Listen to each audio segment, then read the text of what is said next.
अस्सलाम वालेकुम। आज मैं बात करने आई हूँ जो इंटरसेप्ट जो एक इंडिपेंडेंट अखबार है, जो एक इंडिपेंडेंट न्यूज़ एजेंसी कह लें, न्यूज़ का सोर्स है उसको कह लें। उन्होंने एक दफ़ा फिर पाकिस्तान से रिलेटेड एक एक और स्टोरी ब्रेक की है जो कि काफ़ी हिला देने वाली है, काफ़ी कुछ सामने आता है उससे। तो उनसे उनके उसके बारे में, उस स्टोरी के बारे में मैं आपसे कुछ बात करने आई हूँ। अच्छा, ये वही अखबार है, ये वही लोग हैं जिन्होंने जो है वो साइफ़र की हकीकत वाली स्टोरी भी बताई थी कि किस तरह से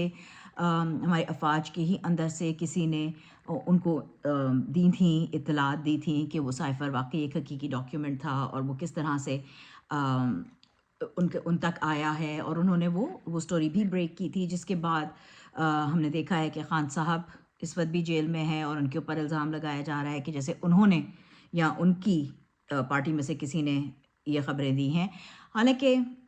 जिस वक़्त ये सारा कुछ हुआ, उस वक़्त खान साहब तो ऑलरेडी जेल में थे। बहरहाल वो एक अलहदा बात है। इस दफ़ा जो उन्होंने बड़ी एक धमाका ख़ेज़ कहानी है, उसमें वो ये बताते हैं कि किस तरह से पाकिस्तान की जो पीडीएम की हुकूमत थी, उन्होंने किस तरह से अमेरिका के साथ मुआहदे किए, उनको एम्यूनेशन बेचा, और किस तरह से अमेरिका ने फिर आईएमएफ की जो डील है, वो सिक्योर करने में उस वक़्त की हुकूमत को, इसहाक डार को मदद की उसमें। तो वो पूरी कहानी है। अच्छा, रायन ग्रिम खुद उन्होंने कुछ इंटरव्यूज़ में बात कही है कि ये कहानी नई नहीं है, इसके बारे में तज़किरा पहले भी हो चुका है, लेकिन ये पहली दफ़ा है कि किसी ने इस कहानी को पूरे दस्तावेज़ के साथ, पूरी सबूतों के साथ और पेश किया। तो मैं डिस्क्रिप्शन में नीचे द इंटरसेप्ट का लिंक आपको आर्टिकल का मेन कर भी दूँगी आप लोगों के लिए पोस्ट। लेकिन शुरुआत करते हैं सबसे पहले कि उन्होंने शुरू में किस तरह से लिखा है। उन्होंने लिखा है कि अमेरिका ने यूक्रेन के लिए खुफिया तरीके से असलहे के मुआहदे के ज़रिए पाकिस्तान को आईएमएफ से बेल आउट हासिल करने में मदद की। लेकिन दस्तावेज़ात सामने आ गए हैं कि अमेरिका ने किस तरह से कर्ज़ लेने के लिए पाकिस्तानी फ़ौज को इंतखाबात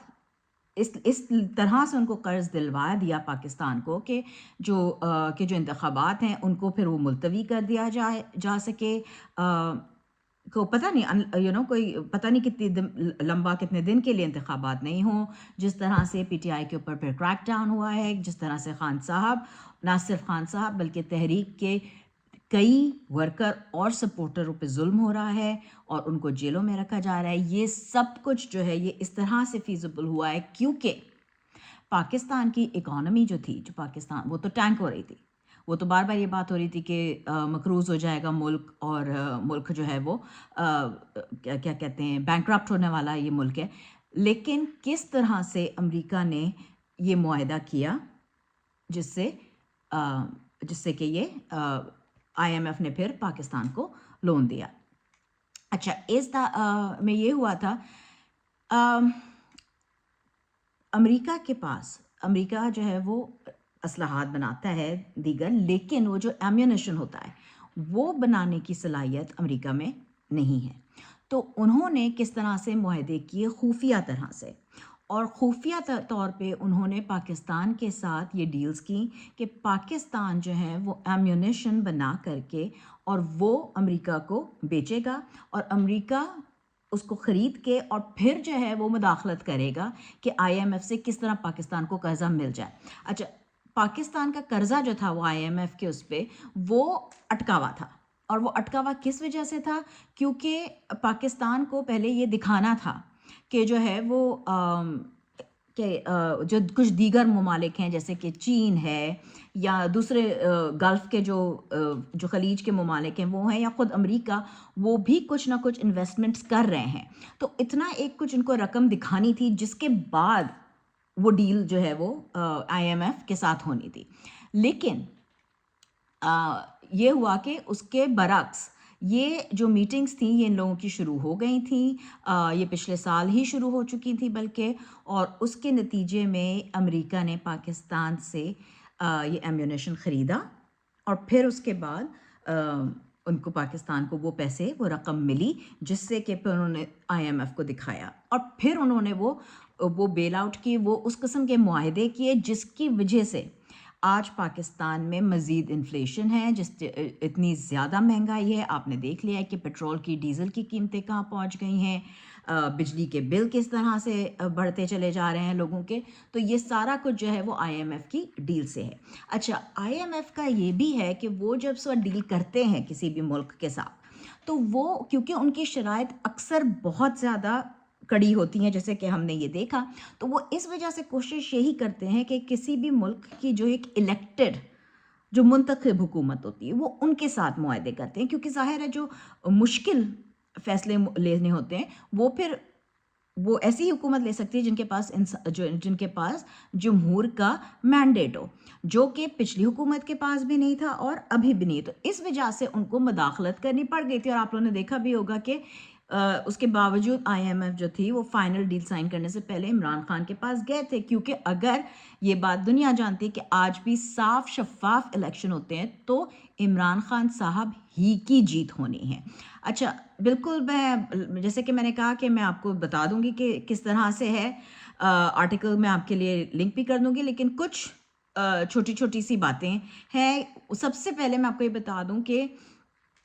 جو انٹرسیپٹ نے انویسٹیگیشن اپنی بتائی ہے، اس میں جو اس وقت کے پاکستان کے ایمبیسڈر ہیں مسعود خان صاحب، انہوں نے اسسٹنٹ سیکرٹری، جی ہاں ایک دفعہ پھر ہم بات کریں گے ڈونلڈ لو صاحب کی، ان کے ساتھ واشنگٹن ڈی سی میں ملاقات کی ہے، اور انہوں نے جو ہے وہ بات کی ہے کہ کس طرح سے اگر ہم اس طرح آرمز اینڈ ایمیونیشن بیچیں تو وہ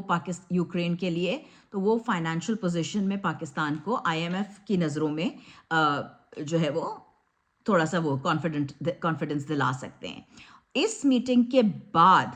یہ جو سٹ ڈاؤن ہوا تھا، اس کے بعد جو ہے وہ ڈونلڈ بلوم جو کہ پاکستان میں امریکہ کے سفیر ہیں، ان کی اور اسحاق ڈار کی ملاقات ہوئی، جس میں یہ مزید فائنلائز ہوئے ہیں کہ لو نے جو ہے وہ بتایا تھا ان کو، مسعود خان صاحب کو، کہ مئی 23 کو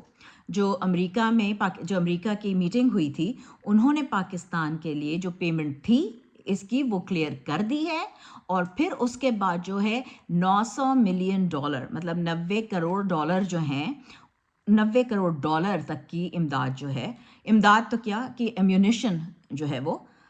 پاکستان نے امریکہ کو بیچے، جو کہ پھر یوکرین کے لیے استعمال ہوئے. تو بس باقی کے آپ دیکھ لیجئے گا، لیکن یہ بتانا بہت ضروری ہے کہ یہی کچھ یوکرین کی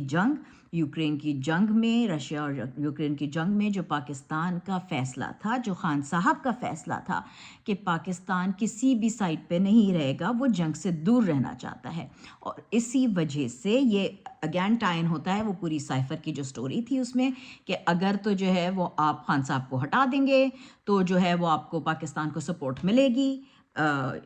یورپین یونین کی بھی اور امریکہ کی بھی، اور اگر جو ہے وہ یہ رہیں گے تو پھر جو ہے وہ ایسا نہیں ہوگا. تو یہ ساری ڈکٹیشن وہ ملی ہی اس وجہ سے تھی کہ یوکرین کی جنگ میں یوکرین کا ساتھ دیا جائے،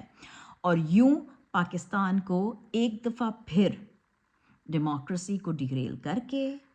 جمہور کو شدید تکلیف میں لا کے، اور اس طرح سے ایک دفعہ پھر پاکستان اسی دوراہے پہ کھڑا ہوا ہے جہاں پہ پاکستان کبھی بھی اپنے پیروں پہ آج تک کھڑا ہو ہی نہیں سکا. وہی ہمارا جو ایک چکر چلتا چلا آ رہا ہے کہ ڈیموکریسی نام کے لیے آتی ہے، اس کے بعد چلی جاتی ہے اور پھر ختم ہو جاتا ہے، کانسٹیٹیوشن چلا جاتا ہے. آج پھر ہم اسی مقام پر کھڑے ہوئے ہیں. پاکستان زندہ باد.